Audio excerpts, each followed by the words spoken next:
Welcome to No Name Podcast, Ukrainian podcast on cybersecurity. This is our international series where we talk to cybersecurity experts all over the world to discuss cyber domain of the war, make new connections for Ukrainian InfoSec community, and learn from our foreign colleagues.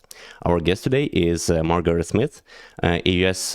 Army cyber officer and Army planner at Department of the Army Military Operations. Also an academic who holds Ph.D. in public policy and administration. She's assigned as a scientific researcher at the Army Cyber Institute and assistant professor of American politics at West Point, United States Military Academy. That's a very outstanding combination of experiences. Maggie, thank you for joining and welcome to the podcast. Thank you. It's great to be here. So in previous episodes, we briefly touched on the topic of how military experience helps cybersecurity specialists. But your background is totally unique because you represent both military and academia. So could you tell us a bit more about your past in cybersecurity and how you arrived to be where you are? Yeah, sure. So I'm a bit of a mutt, which is an American term we call dogs that come from, a whole different kinds of species that don't have a specific lineage.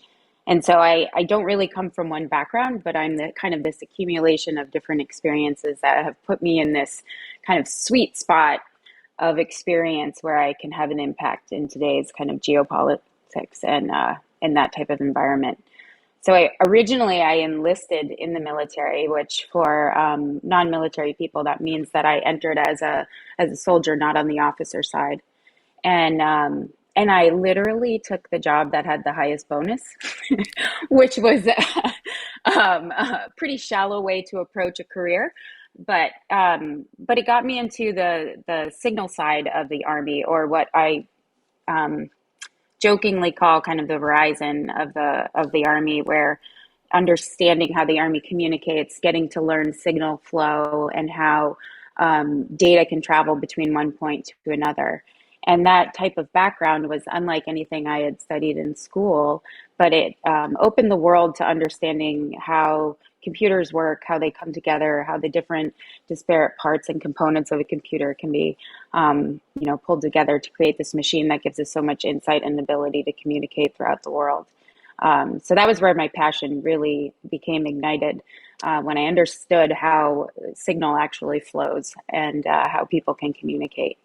And then it transitioned. I've always been interested in political science. And so bringing those two worlds together is pretty much the way things are going in the world, where you can't really disconnect cyber from anything that we do these days, whether it's communicating, even doing our podcast, we're connecting in and through cyberspace. And so thinking about state activities in cyberspace and how that relates to their geopolitical connections, relationships, alliances, and international communities, international organizations. All of that is super fascinating to me. And that's kind of how I ended up in the space that I exist today. So it's been a really fun journey. And it's something that I never have. There's never not any work to do, I guess. Yeah. And I guess the more time you spend on something, the more work there is to do. Yes, exactly. Yeah. And what are the specific of cybersecurity jobs in the Army? Do you collaborate with private companies a lot? How does it look like? Yeah, so for the United States military, we have a confusing mix of organizations that all are focused on cybersecurity, whether it's in the public sector or our government agencies. We have the Cybersecurity and Infrastructure Security Agency, which is a government organization that looks at domestic cybersecurity issues. And then, we have the military cyber components, or we call those the cyber mission forces. And then also a large part of critical infrastructure around the world is owned by private industry. And so necessarily, because of those different interests, whether it's in the private sector, thinking about the financial sector, for example, so much happens in and through cyberspace that, the global economy is really hinged on our ability to access cyberspace and those systems that exist. And so you can't do anything without the intersection of government and private sector as well as public interest, right?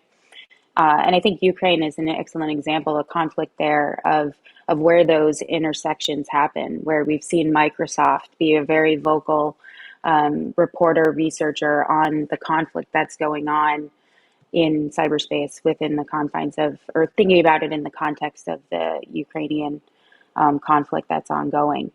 So with military, the types of jobs are, on the defensive side, where you're looking at network security and trying to understand and assess what the government footprint, what the Department of Defense footprint looks like in cyberspace. So that logical layout of where our devices are, what's connected, what systems we need to secure, and how those may be vulnerable to attack or infiltration or exploitation.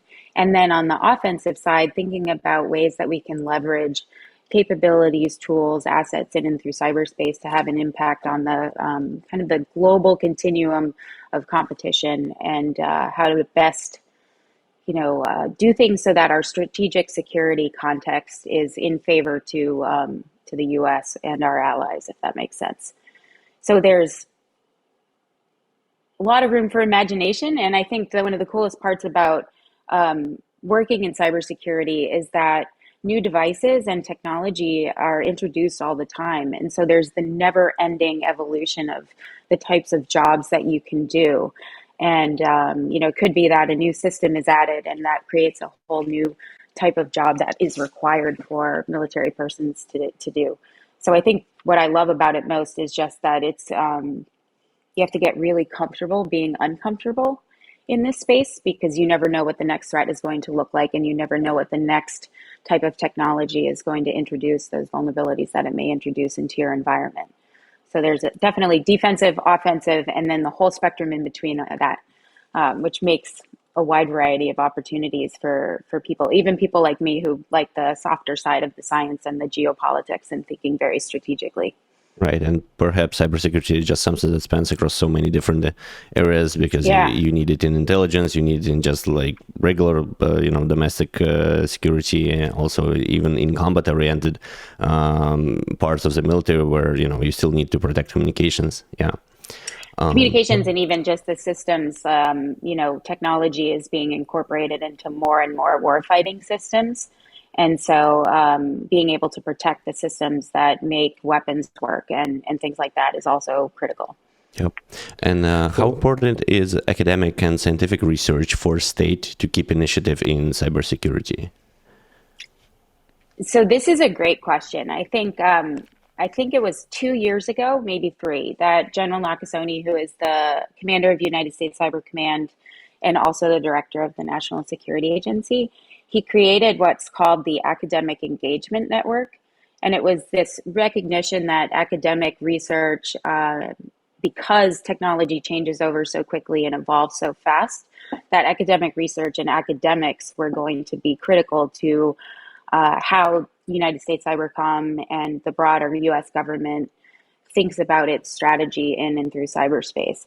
And so I think increasingly it's being recognized that the work that's done on the academic side has a real nexus with ongoing and current operations, and that there's greater need to interact with the academic community on a more regular basis to be able to truly understand what the technology is capable of, where it's going, and to be able to look kind of at over the horizon threats that might be coming down the line through the military perspective, like getting the academic perspective to inform how you think about military future operations. So increasing, I would say. For this, questions about collaborating with private sector, with academia, how do you align, I guess, right? Because in private sector, I think, still companies are driven by profit, and in academia, I think, in many cases, like for really groundbreaking research, you're not sure about results, right? It looks like there are many challenges, and, if you have any kind of idea how it's been solved in U.S. I don't think it has been solved in the U.S. Okay. I think, I think the biggest challenge is that you have so many stakeholders in cyberspace, to include private individuals, right? We have seen an increase in cybercrime, for example. And so even when we're thinking about a nation state trying to understand its strategic security environment, there's this dynamic of this individual in cyberspace and the outsized impact that any one individual may have, given the right resources, on a state's security. So I think the complexity of our strategic security context is continuing to increase.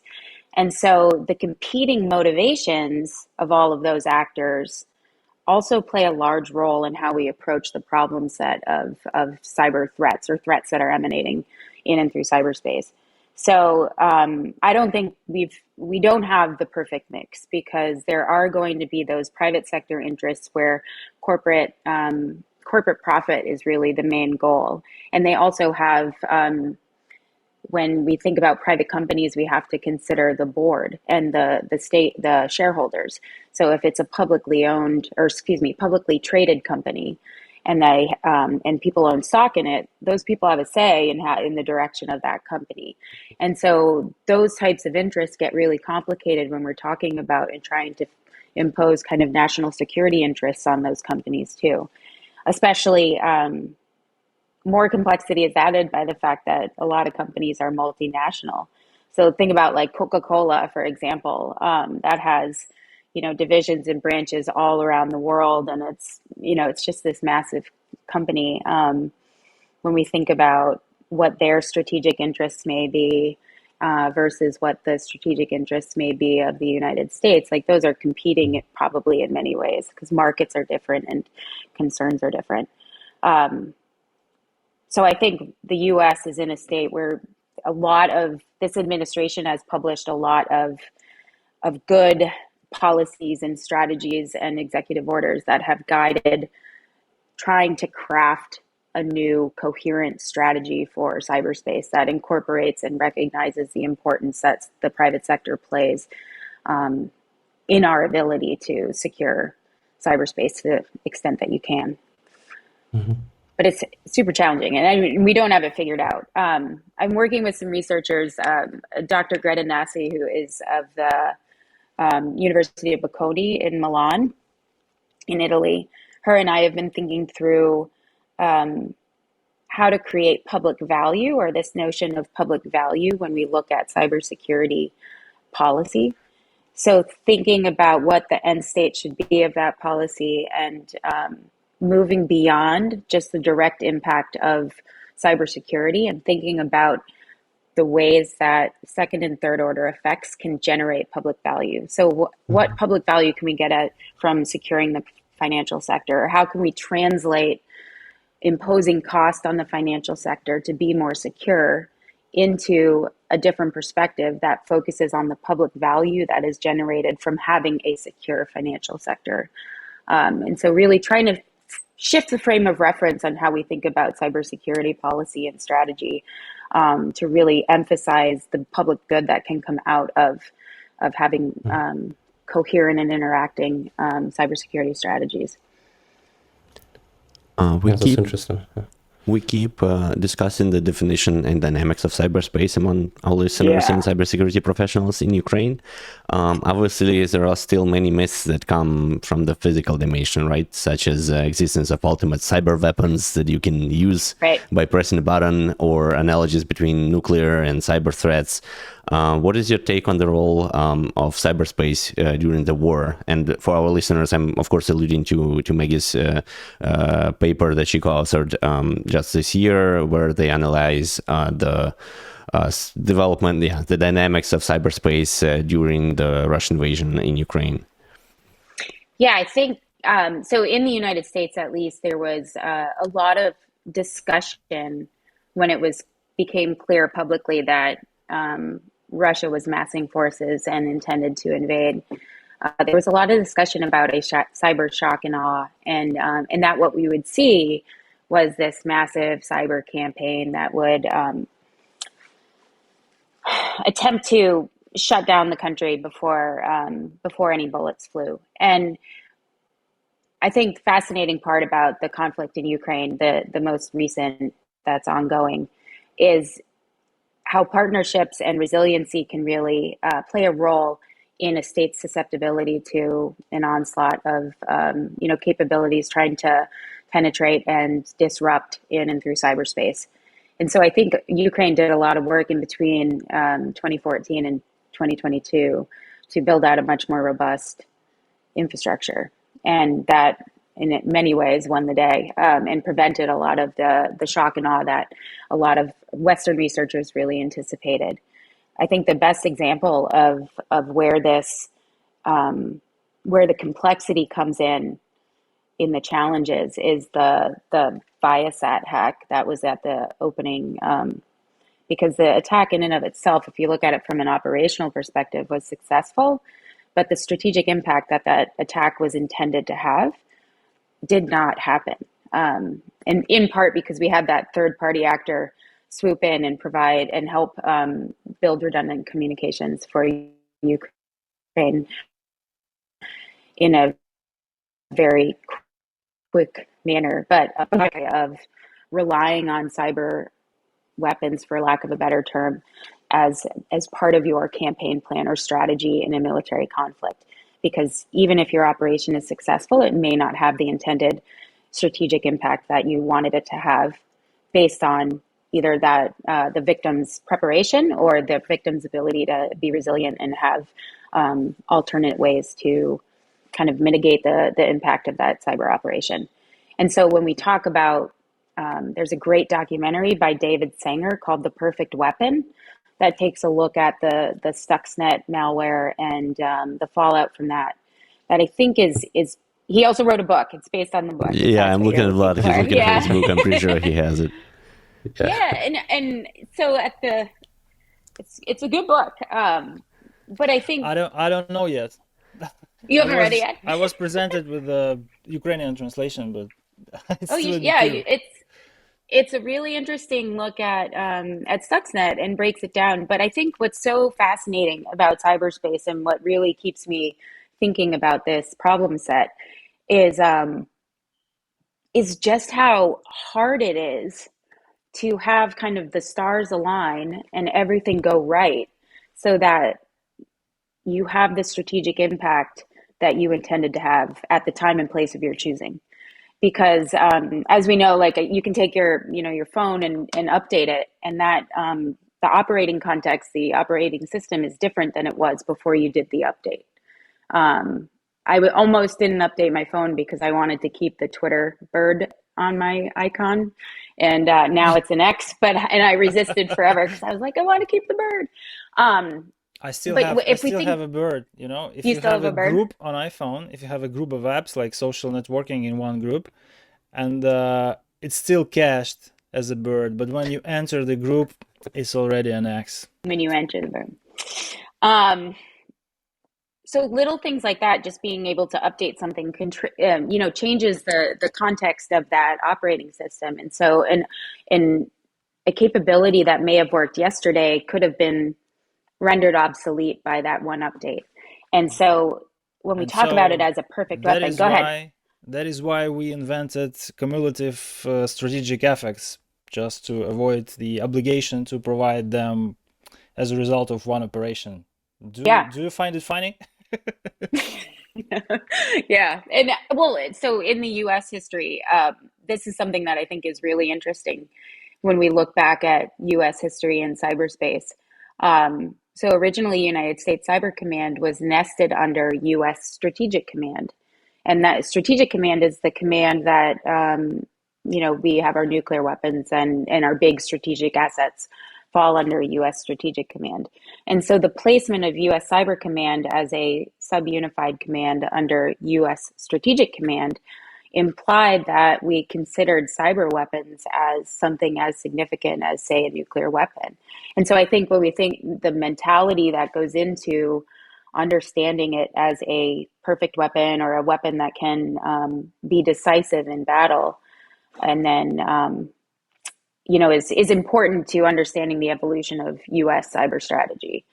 And it's now its own combatant command, or it's its own command now, U.S. Cyber Command. It's a 4-star command now.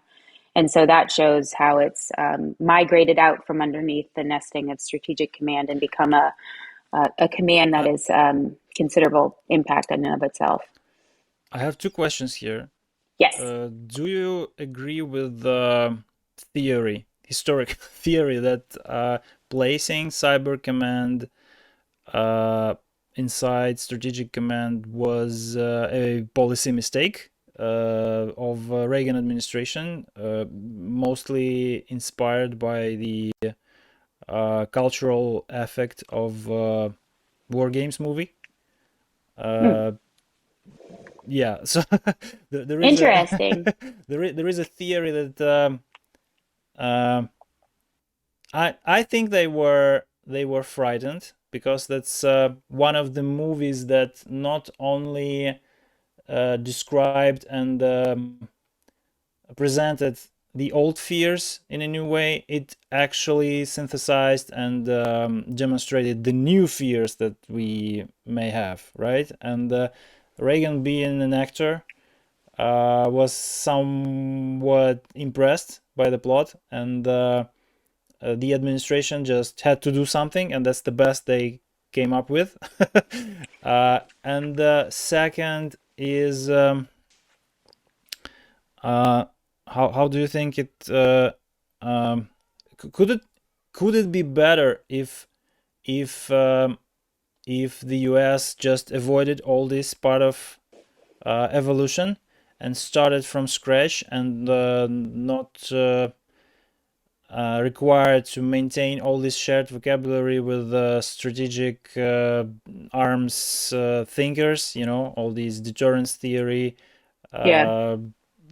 practitioners, and so you know what I mean, right? So I do. First of all, do you agree with the premise? And second, would it be better if it's just started somewhere in early 2000s and evolve as a thing of its own? Yeah, I think both of those are interesting questions. I would have to give more thought about where they would place it, other than, I think placing it within Strategic Command made sense at the time, because it was unclear where else. It was unclear where else. And it was also, I think the concept was new enough that policymakers didn't know how to predict unintended consequences, or how powerful using and doing things in and through cyberspace to have an effect on an adversary could be. Mm-hmm. And so in order to contain it, they put it within a command where high scrutiny was required, and very senior level approvals were required in order to take action. Mm-hmm. And but I think it's also, I think if you look back at our history, there was very much a policy of restraint, and that really shifted in 2018 when our new National Defense Authorization Act was signed. That really expanded some of the authorities of Cybercom and took Cybercom out from underneath Strategic Command and made it its own 4-star entity. We that all observed it very closely with a lot of excitement. Yeah. I mean, we did too from the inside, because it was an expansion of authorities and understanding that we were actually going to be able to do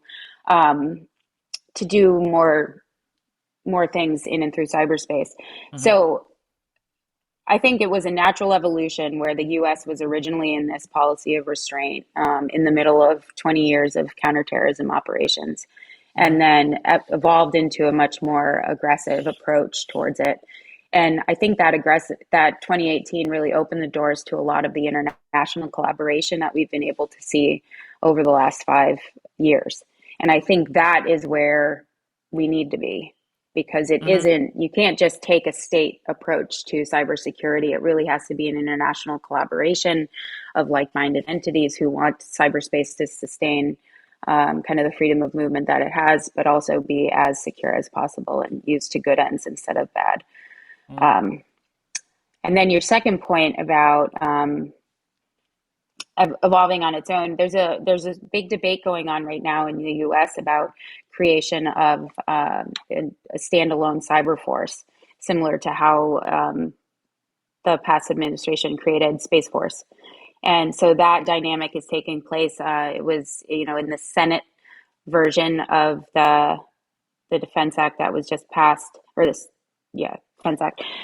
They are looking at doing a study to see what it would look like if we created a standalone cyber force. And so I think part of that recognition is that within the U.S. military, there's very strong cultures in each service. So the Navy has a strong culture, the Army has a strong culture, Marines, Coast Guard, all of that national defense structure is very culture oriented and very domain oriented. The Army obviously is very focused on land power. And so there's the talk and discussion is, should we have an independent cyber command or cyber force that is able to take on the domain of cyberspace as its own entity so that it can man, train, and equip its forces just to solely focus on cyberspace, not cyber security or cyber efforts for the Army, not cyber security or cyber efforts for the Navy, but to really give a holistic group of individuals that are solely focused on understanding cyberspace and U.S. strategy in that domain. So that's going to be interesting to see how the next few years play out with that debate and that study as ongoing. I bet that if it ever happens, the commander of this new cyber force will still be the director of NSA anyway. That's another discussion that's been continuously going on as to whether that role should be bifurcated or split, or whether it should stay together. And that has not been resolved yet either. I can't imagine what amount of additional coordination, the meetings to attend and the memos to write and read would be introduced into the process if this role is ever split. Yeah, it would be. It would be complicated, especially given that the evolution of kind of U.S. Cyber Command has really gone hand in hand with its role with the agency. Yeah. Thank you. Interesting questions. Coming back to Hollywood, right? So I would, I wouldn't honestly blame Hollywood that much, like a War Games movie from 80s. So my understanding is that we are just not there yet, right? Because in the movie, we actually have AI controlling nuclear weapons, right? Yeah. And that's something that, kind of with current discussion about cyber weapon and, cyberspace, we still focus more kind of on isolated cyberspace.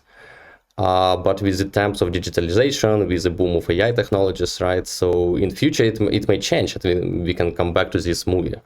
So do you guys agree that we shouldn't slow down and still kind of, if we started from this, fantastic movies that, we need to take cyberspace serious. And it looks to me that we are a little bit slowing down, right? That, no big impact during the real war, but it can change in future, right? What do you think? Slow down pace of development or slow down? In terms of, investing in defense, investing in... We can't really slow down.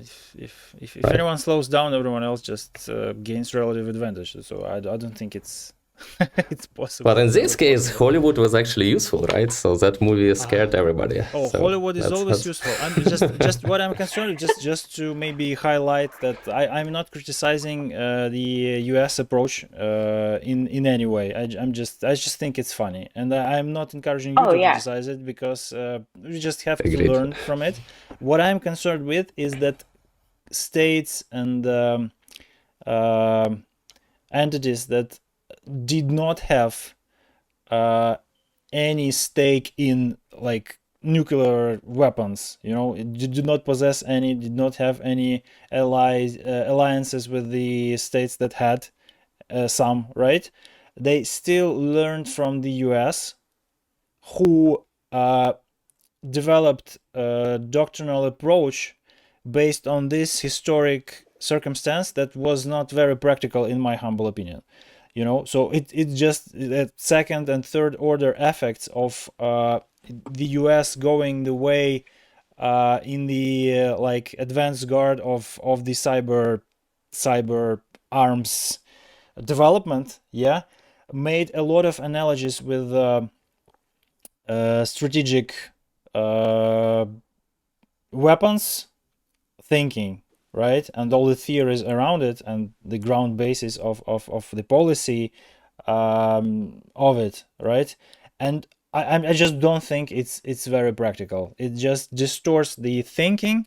It creates a lot of unnecessary and even harmful analogies, and does not prove any point and suggest any resolutions of the problems that we have at hand right now. And instead of like researching the cyberspace, its structure, its imperatives, its ways of contacting each other and being in conflict with each other, we just try to think by analogy, and it harms our productivity. That's all. Yeah, I think a lot of people shut down when like they, say, I don't understand this stuff when people talk about technology. And so that's obviously present in the military forces as well. Walking into a room and saying you're a cyber officer, people are like, oh, you're one of the smart ones, can't talk to you, you know too much, that type of stuff. So I think in so many ways, a lot of the analogies that we use to describe how to employ cyber effects, or how the cyber domain actually works, the analogies to the physical space are an attempt to get people to understand that technology is not this big scary thing, and that you can apply some of the things that you know from the physical space to cyberspace, to understand relationships and to understand partnerships, dynamics in cyberspace.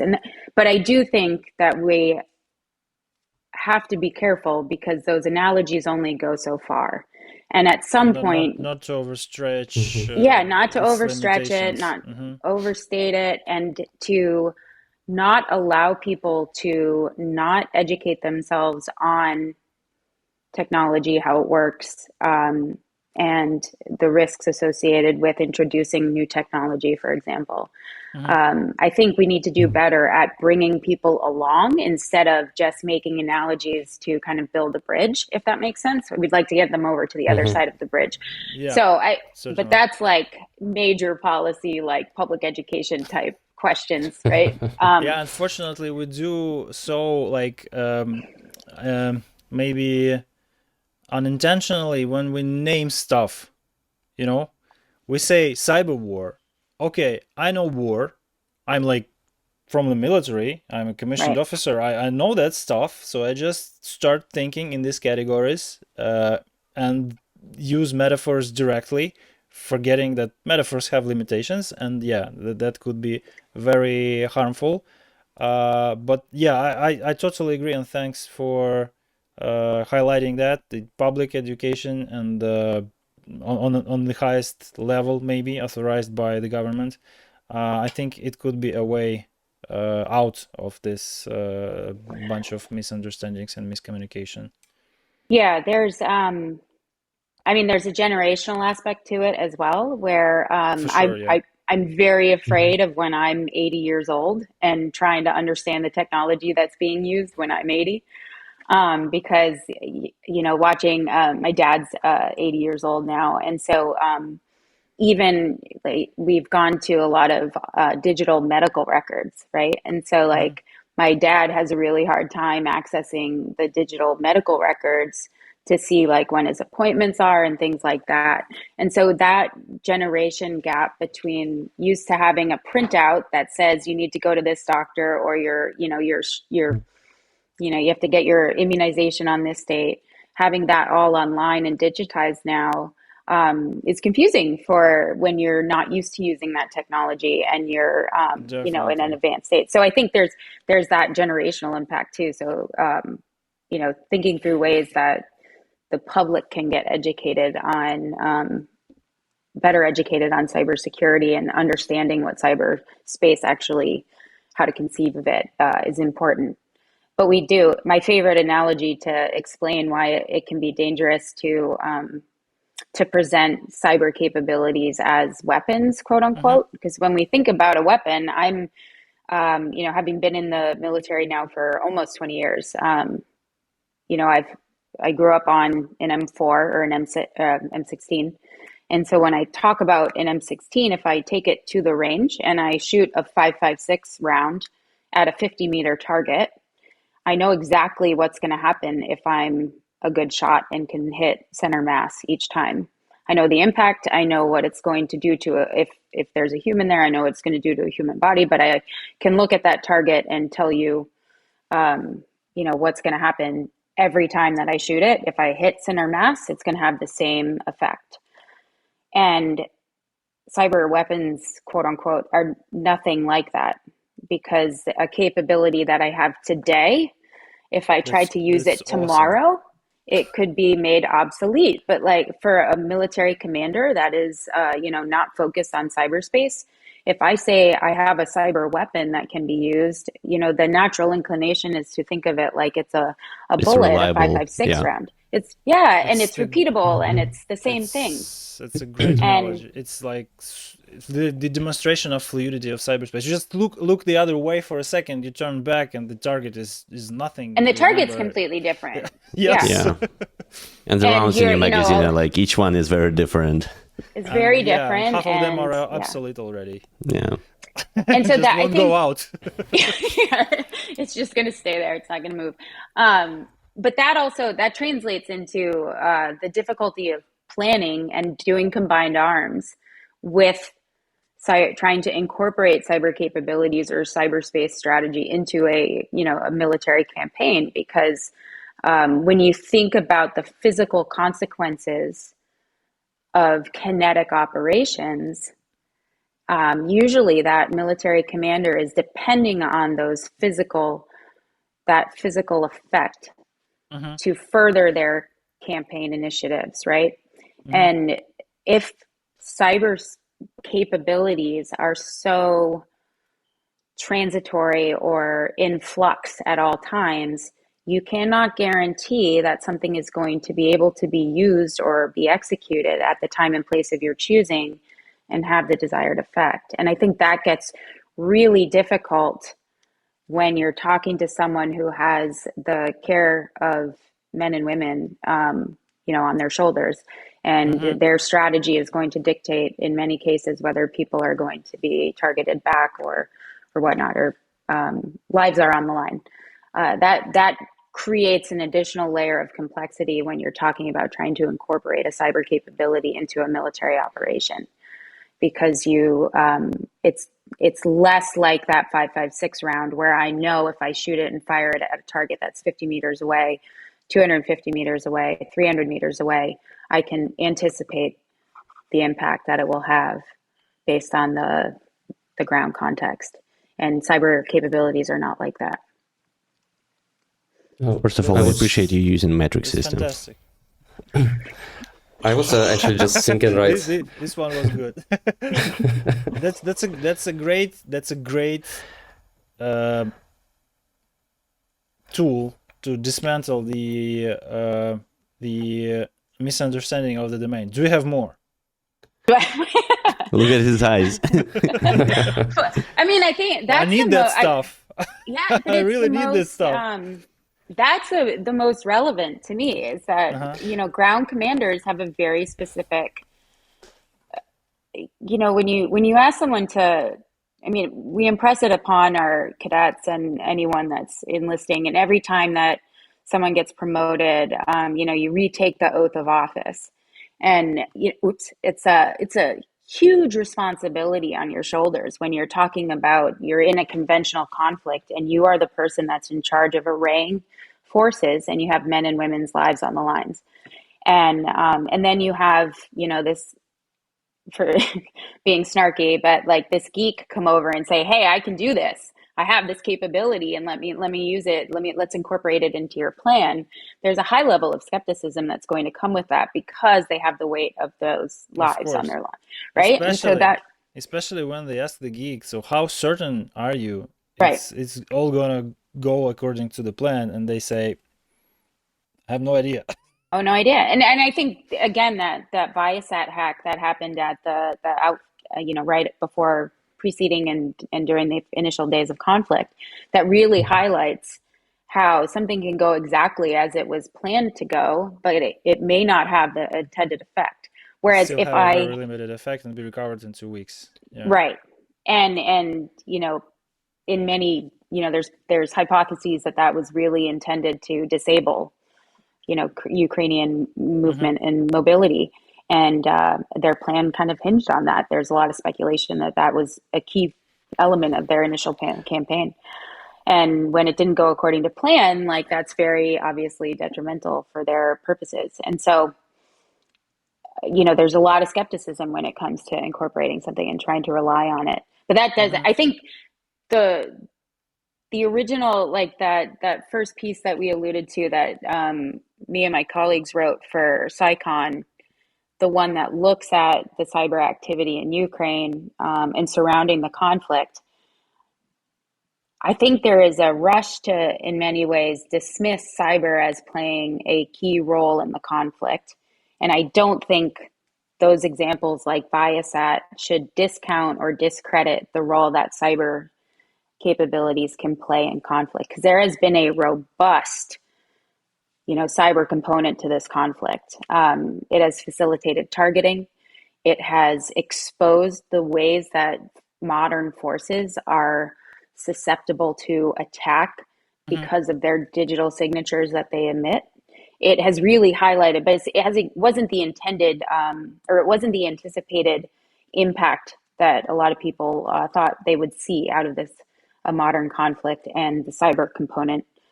But it's definitely still there, and it's really robust. So there's a rich data set to explore surrounding the conflict. Yeah, while we were discussing like this analogy, right, I was trying to think about counter argument, just to validate it more.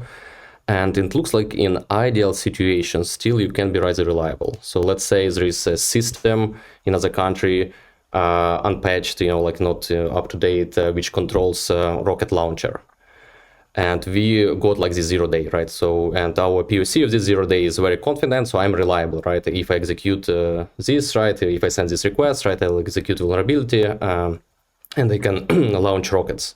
So that still kind of looks like, I'm pretty confident. The only problem, I guess, it's a level of defense, right? If they have some firewalls, if they have some security there and so on, which can make it harder. Or opposite, maybe such situation actually in real life doesn't exist, right? So nobody connects, nobody connects the IT. Just can't imagine an example, really. Exactly, right. But I mean, like, you can imagine it in theory. Yes. Let's say, let's say somebody connects it, right? So it's possible. So that's why, I'm thinking about that in future, these dynamics may change, right? So this is kind of something that keeps me thinking. Yeah. I'm concerned that this kind of thinking is created by the situation. We just have the circumstance that people who are thinking, talking, and practicing cybersecurity are mostly coming from like market, and people who create the weapon system are coming from the very different place. And the people who are like hackers, proverbial hackers who just like think about making stuff work the way other than intended by the creators, they are not familiar with the creators of weapon system. That's what I mean, And weapon platforms are not generally having an IP routable through the internet. Yep. Yeah, I agree here. Yeah, the other part of it too is that there's been a lot of efforts recently in the U.S. about mandating supply chain security and thinking about the different components that go exactly to make because something. At some point the weapon system have some dependencies that are created by the people who think exactly how hackers think they think, you know? And so really understanding, I think that's part of what the pandemic as well as the conflict in Ukraine have really, I think, caused the international community writ large to take a much closer look at critical systems and the components that make those critical systems, and how to make them more resilient, but also how to figure out where in the supply chain or where in the production line access vectors might exist, or where there might be security lapses that can be taken advantage of, and how to make the entire system, whose end state might be a weapon system, but how to make that entire system more secure so you have greater confidence that your end state weapon system is secure. But and I think it's just wild how complex some of these supply chains and these production lines are, when you look at the defense industrial base for any country, and how they create their arsenals, how they create their kind of their military information systems. All of that is really complicated, and that creates so much. Very distributed, and it makes so much room for, or increases the attack surface, I guess, or the vulnerability potential. Yeah. So it's wild, and it creates a lot of. Alex, you had something in this line of discussion? You remember that meme from Chappelle's show? Cocaine is a hell of a drug. All I can think about now is SolarWinds was a hell of a hack. Yeah, and it's yes. It changed a lot of perspectives. Changed a lot, and I think in addition to that, from the U.S. perspective, Colonial Pipeline too was a big wake up call, because I've written a couple things on this, and I find that the attack really fascinating because the impact was really not the ransom; it was really the social effect that it had on the eastern seaboard of the United States, where people were starting to line up at gas pumps and really took this as like oh my gosh, I'm not going to be able to drive my car. Cars are very important to Americans, so that was a big thing. But the public panic that was created when it was not intended to have any sort of political or public, impact, was pretty intense over here, which sounds bizarre. But the fact that it doesn't. Yeah, but I think that was logical in the hindsight, but I don't think it was intended. No, I don't. Yeah, and so when you look at that, the execution, they didn't nothing about the infrastructure of moving gas from one place to another was impacted. It was strictly their IT system, and so that like convergence of IT or the information systems that do the billing and all that type of stuff with the operations technology that govern the big, massive industrial control stuff. That is also of concern. Like, we're a much more industrialized and digitized society than is probably kind of good for security, but it's an interesting facet of modern life. I have a friend who's very much into prepping, and he has like modified Tacoma with an extra tank and 1,000-mile range. Oh, really? I'm pretty sure he felt like, oh, this is finally my prime time when that hack happened. Alex, did you have anything to add or cover on this? I think like for this topic, right, it would be nice to still, ask a little bit more about how, organization in US works, right? So we have Cyber Command, we have CISA, we have NSA. I think we touched it already a little bit, but maybe for our listeners, it would be still, if you can. That's the question I'm most excited about. Yeah. Yes. So pretty much, yeah. We have within the United States Code, so our legal authorities, there's, each entity has different lines of authority. So Cyber Command is a Title 10 organization, which is our active duty military. So it's considered, and the U.S. has a very short history, but in compared to European communities. But because of some of the thinking that came right out of our Revolutionary War, where the placement and lodging of British troops on U.S. soil. There was a very clear demarcation between what active duty troops would do within the U.S. and what their mission was. And so as part of, a Title 10 organization, active duty military, Cybercom is responsible for things external to the United States. So that's pretty much, or it is codified. And then when you look at the Cybersecurity and Infrastructure Security Agency, CISA is part of the Department of Homeland Security. And so they're our domestic focus. So they're much more involved in in working with the private sector, because such a large portion of the private sector owns our critical infrastructure. And so CISA really has that touch point with private industry when it comes to any security incidences or issuing notifications of potential hacks or ongoing campaigns that threaten U.S. infrastructure, as well as issuing security recommendations for how systems can be secured against a specific threat. And then within that, we have our intelligence community. So the U.S. intelligence community is guided by Title 50 of U.S. Code, and that is all foreign intelligence. And then within this, the United States, we have the Federal Bureau of Investigation, or the FBI, that focuses on domestic intelligence and law enforcement. And so when you think about those different entities and how they play together, each of them has touch points with the other, because coordination and collaboration in cyberspace is critical.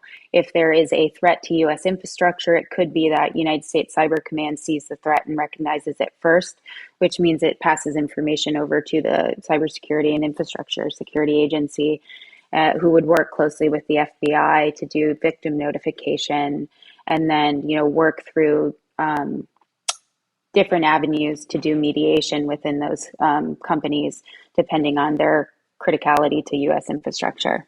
And so you will continuously hear U.S. Senior leaders talking about partnerships and collaboration, right? We always hear this, and it's kind of that buzzword. But those are critical to getting these agencies to work together, because they're motivations, their mandates, and their objectives are different, but they're all piece of that the greater whole of trying to create the most secure cyberspace for U.S. assets and U.S. interests. And then add on to that, we have Department of State, which does the diplomatic efforts around the globe, and they are touch points in order to be able to request hunt forward operation teams to come forward and help and partner assist on the request of a foreign entity. And so it all really ties together. It's creating this holistic picture of what it looks like to try and defend, as well as to best posture the U.S. security interests and those of its allies and partners in cyberspace. But those dynamics are pretty well codified in U.S. law. So it's intelligence versus Title 10, it's spelled out, and the lines of authority are very clear to prevent, a lot of it's to prevent civil rights abuses at home, or, and to ensure that human rights are maintained with a very clear focus on being as transparent as possible, so that the U.S. government and Congress is able to maintain audit authority over the operations and the activities of U.S. government organizations and agencies. It's complex, and then yeah, even though U.S. in a very unique position where they basically started from scratch just like 300 years ago, still it got complicated quickly. It did. Yeah, all you have to do is look around and walk around Washington, D.C. and see all of the massive, big marble buildings that are up, and feel the presence of the United States government that way. It's quite massive. But I have a quick follow-up, right, with, Sure. Maybe it's, really theoretical conflict of interests, but, maybe it's something that makes sense. So let's say, FBI agent finds zero-day vulnerability. I think they're interested to protect, citizens and, make it public as soon as possible, notify vendors to make a patch. if somebody from intelligence find a 0 day, I think they will be thinking how we can use it, right, for some intelligence operations. Yeah. So how to yeah. So there rule is this out? Yeah. There's a specific board and process that gets adjudicated that within the U.S. But it's the kind of this age-old tension between whether you maintain persistence in if we think about intelligence, for example, one of the questions is always, do we continue to maintain this collection asset, or is it a military target, right?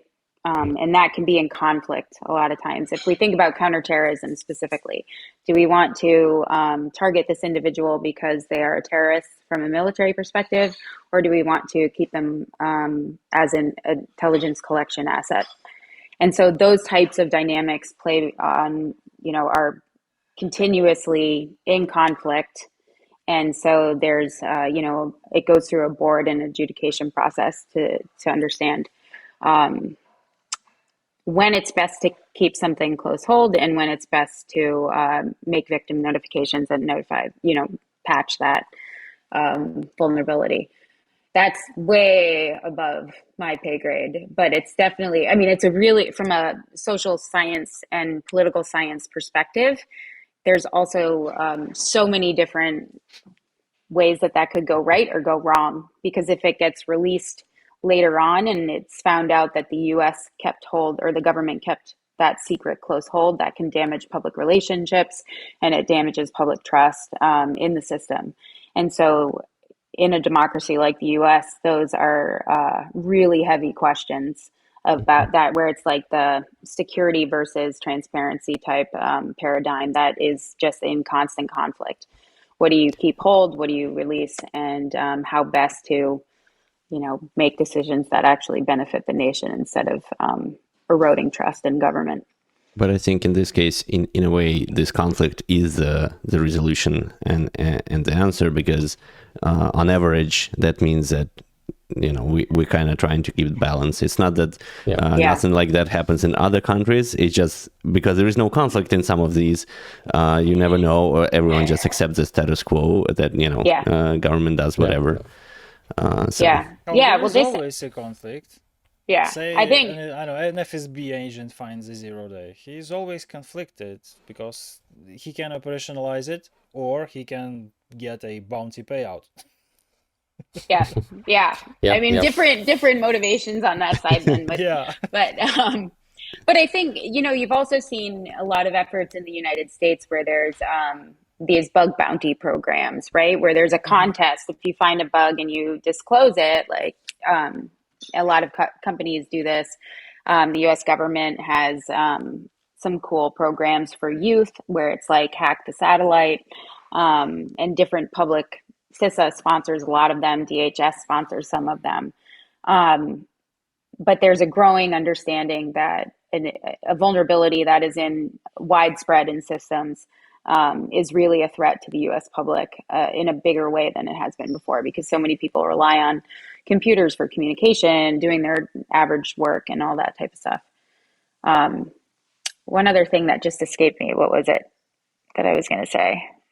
Oh, I think what's really a good outcome from the U.S. side, I think from interacting and the efforts around Ukraine has been, we've really flexed muscles within the intelligence and the government community to share information more quickly than we ever have in the past. And I think that has borne fruit. I think we've won some trust in the global community, but it's also really, pushed the intelligence and security community to come up with ways to minimize intelligence and get it out to the partners and people that need it in a much quicker manner than has happened in the past, which I think is a really good outcome. And I hope that those muscles continue to get flexed. I don't know how it works exactly, but I sleep much better when I know what kind of a red alert that is. Yeah, I imagine. And I think generally the potential for like defense or basically any capability of a country will be probably directly related to the information exchange, the rate of the information exchange that they can allow. So the higher the information rate exchange, the higher the potential and defense capabilities or tech capabilities for that matter, depending on what you choose to do. 100%. I really don't know the shares or numbers between these categories, but I can say that private entities like international companies, like well-established vendors who have really great visibility of things happening in the cyberspace, their involvement in this equation, in this cooperation, I think it's crucial. I don't think it's like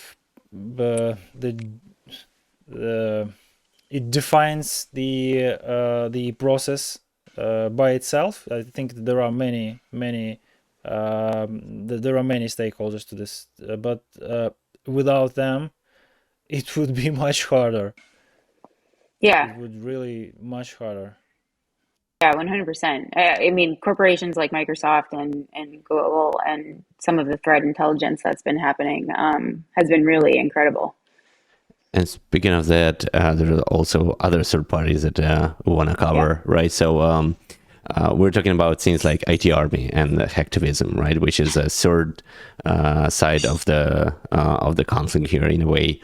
And so in your other CyCon paper, and for our listeners, CyCon is a cyber conflict conference organized by NATO.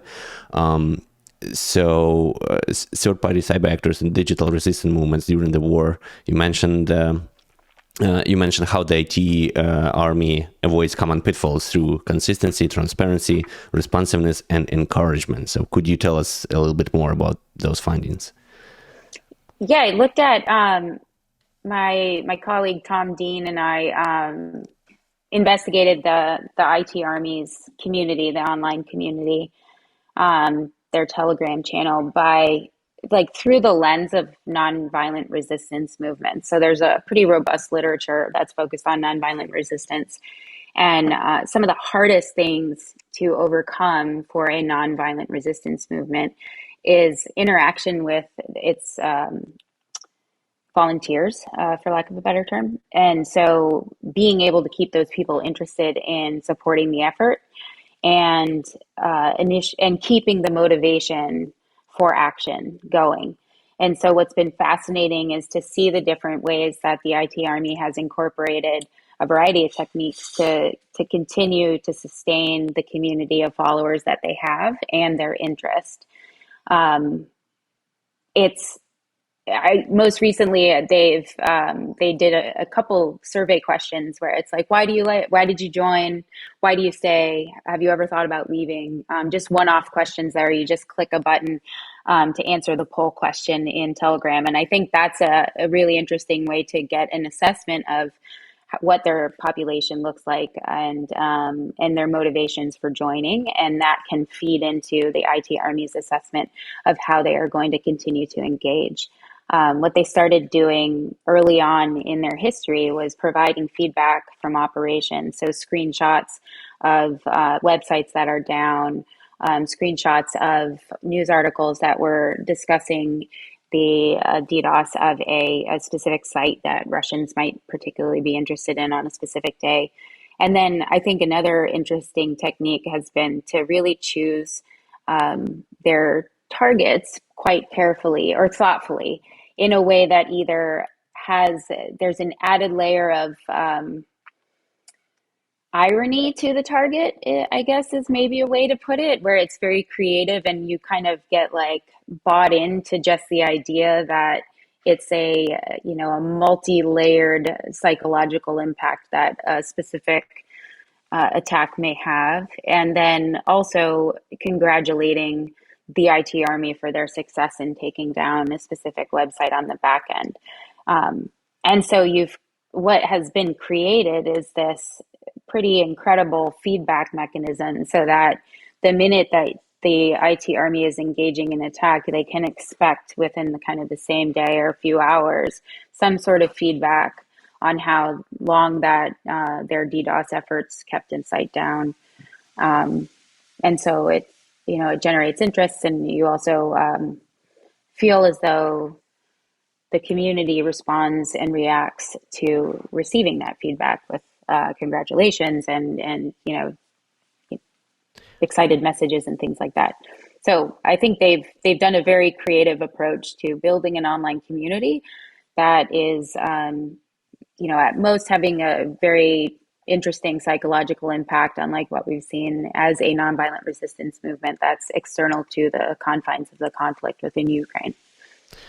I think when it comes to IT Army, there are usually two primary kind of critiques against, right? And one would be more connected to, oh my gosh, now it confuses all the things about like policies on war and the parts of the conflict. Like, are these guys involved there? Are they part of the conflict or not? Like, to be honest, I'm not too much concerned with that. It's like whatever your enemy is presenting you, whether it's according to policies or against, you have to fight back. But another one is that IT Army actions could be in conflict with like more covert and more professional actions of like other maybe government or private parties. And if they act like more, planned, prepared, and like covertly, then IT Army is just kind of like very sloppy, very visible. Like, if someone tries to like maybe plan something in some of the targets, right, IT Army just comes and DDoSes hell out of it and kind of interferes with that. Have you found this to be a problem when you did the research, or like basically what's your view on this?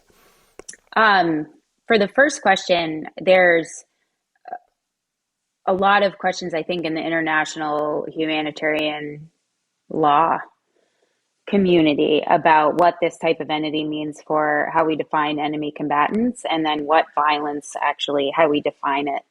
And so I think what the entities like the International Red Cross are trying to think through is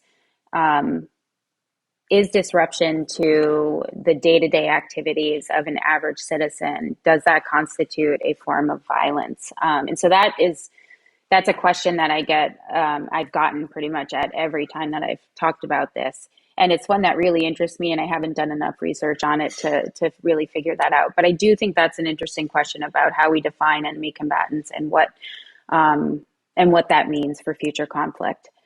But I don't have any real more to say on that other than I'm thinking about it, and it's something I have to think more about.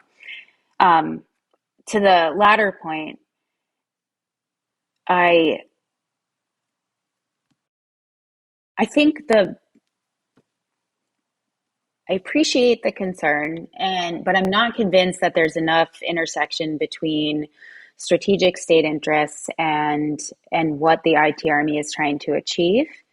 And I think that when you look at organizations that grow out of a conflict, that have a role and purpose on the defense side of things, meaning the mission of the IT Army is, a free and independent Ukraine. And so they are aligned with that strategic initiative of the Ukrainian government, in my opinion. And the fact that the IT Army's efforts are traditionally focused on distributed denial of service, so it's not a permanent break, it's a disruption. I don't assess that they have had an impact that's disrupted traditional military activities to an extent that it would be concerning. I think for Ukraine, the benefit of having an entity like the IT Army is that it's able to generate international interest. I mean, I'm interested in it, and a lot of other researchers are as well. It's another way for Ukraine to provide a window to the world as to what they are doing to protect and fight for their freedom. And so I think that in many ways, the benefits that Ukraine gets from the quasi-publicity that the IT Army is able to generate outweigh kind of the detrimental effects that could happen if there's kind of a crossing of military initiatives with the IT Army initiatives. But that is something I think that over time more research will be done on, and that I intend to think about further and do some more research on, because I think that's a really fascinating question for future conflict is, because we've talked about the role of third-party actors and what they mean in cyberspace. They add complexity. They add different motivations that states cannot always predict. And so thinking about a state engaging in conflict and then having third-party actors come out on sides of that conflict is an understudied phenomenon that has gained a lot of interest because of this conflict. So I think we'll figure more out about it in the future, but it's a really fascinating question that is in many ways to be determined, I think. Right. And I think this might be actual for like most volunteering efforts, because the same way in the first few months, like there were very many stories with like crappy plate carriers and bulletproof vests and tourniquets and anything, right?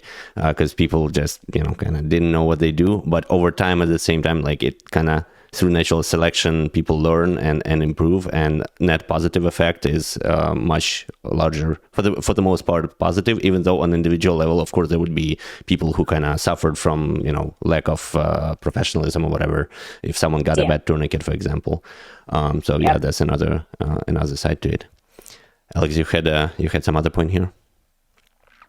No, I think we already answered, right? So. I had like two questions, right? Like one, if whether IT Army will, motivate, right, and inspire like the future, some third party actors in future conflicts. But I think that's already been answered, so we'll see, I guess. I mean, it's a really interesting model. It takes, individual motivation and desire it really taps into modern warfare is global warfare in the sense that everybody kind of has a window into the conflict. If you're on Twitter, you can follow what's going on in a very different manner. The Arab Spring was really the genesis of that.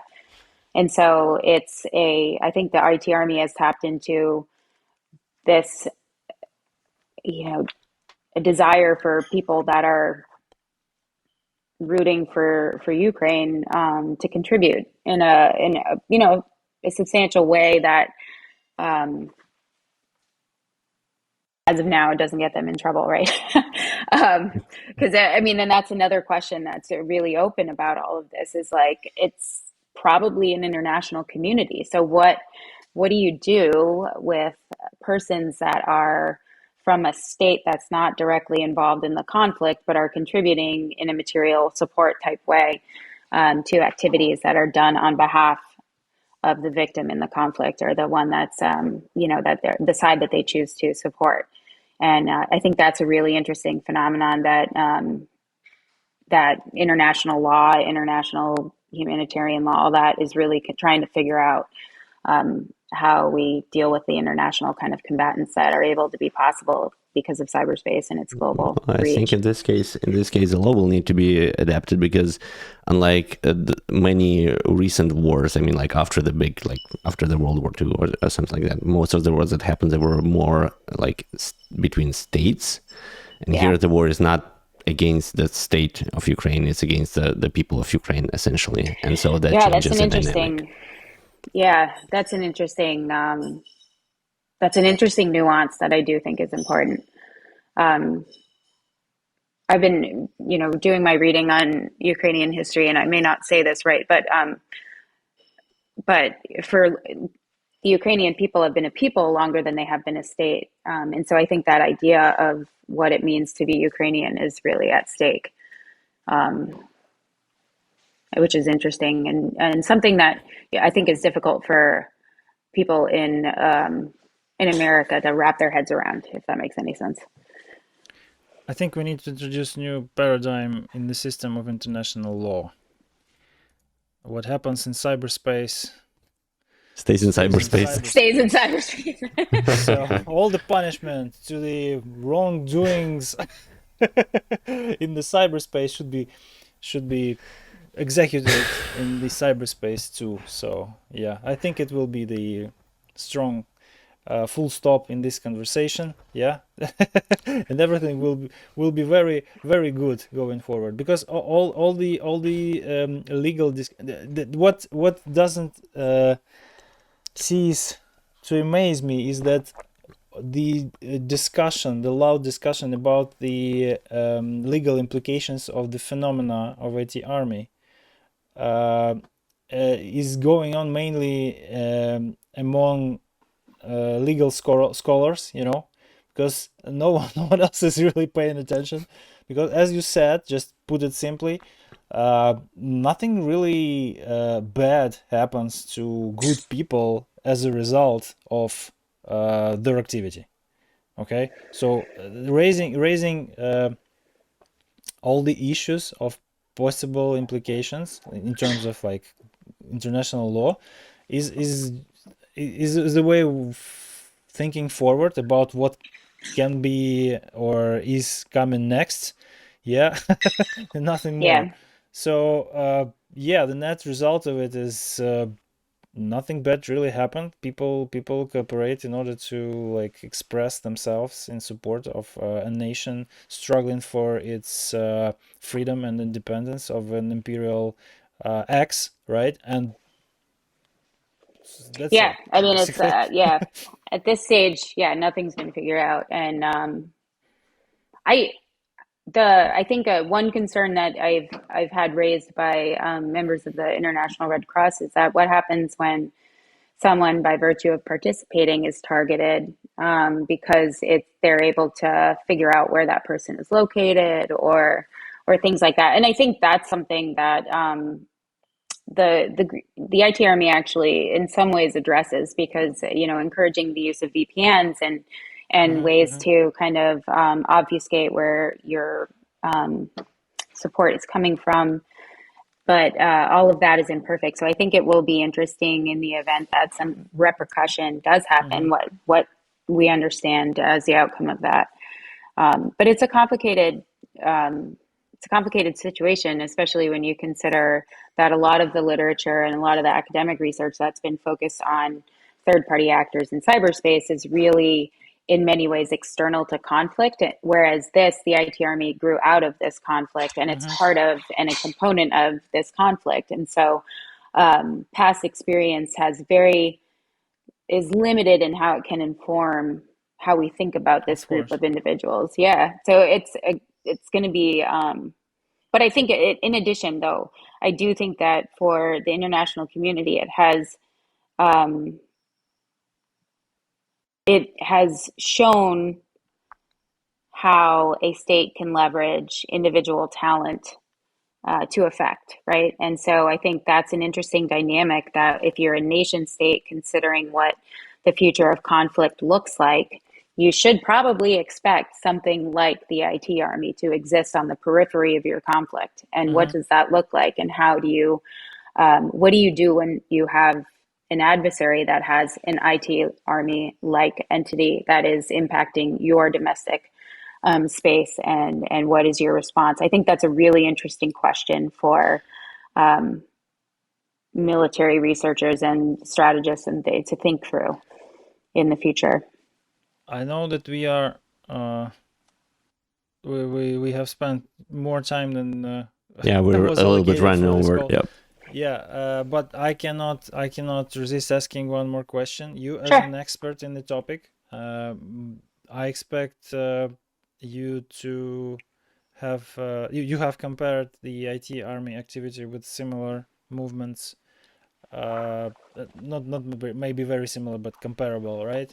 So what surprised me a lot is that they have lasted for this long, and although activity has decreased, but they do not seem to go anywhere.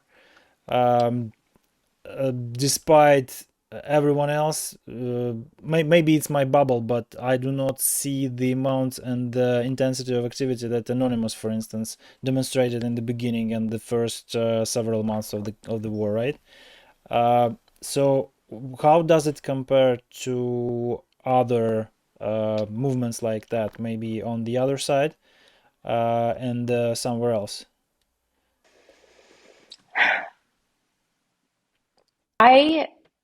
So that's a really interesting question that I haven't flushed out. I made some initial comparisons, but we've obviously the conflict goes on, and I haven't thought about it again recently.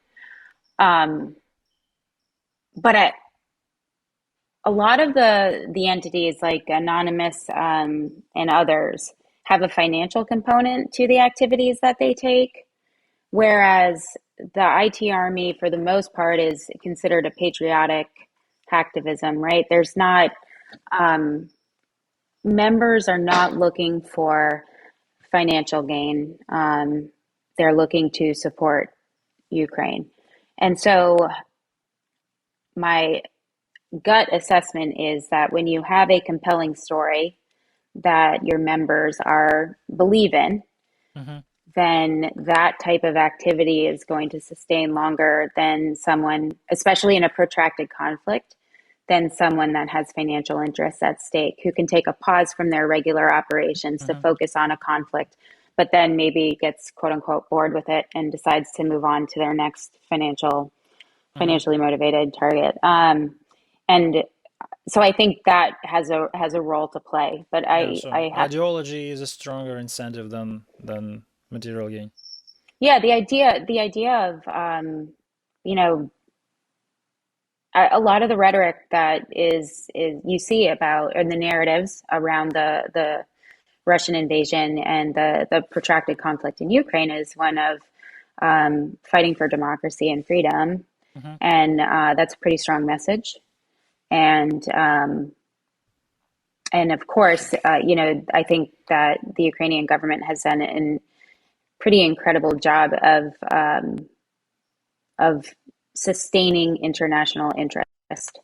And so as part of that, I think that they've kept really, really concerted efforts on sustaining the IT Army interest in by creative targets, continuing to acknowledge the support and appreciate it, if that makes sense. And so it's been an interesting dynamic, but yeah, that's something that I'll have to look at. I mean, there's the other groups on the flip side that have often been floated as comparable would be like Killnet and the other Russian entities. But if you look at the dialogue amongst the members in those groups, it's much it's not clean and friendly. It's not PG. It's a whole different world. Whereas, the IT Army, when you look at the dialogue in between members and that they create in their Telegram channel, it's a very, it's a focused effort that is on, keeps on point, doesn't get sidetracked, and really maintains, I don't want to say family, but that's the best way to describe it, a family atmosphere, in the sense that it's not,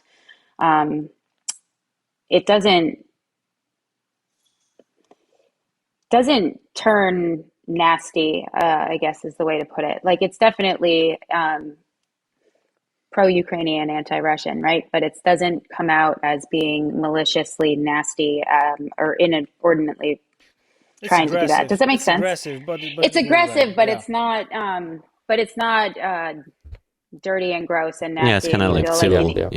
Civil. Yeah. Which I think is a really interesting aspect of it, and distinguishes that group from many others that I've taken a look at.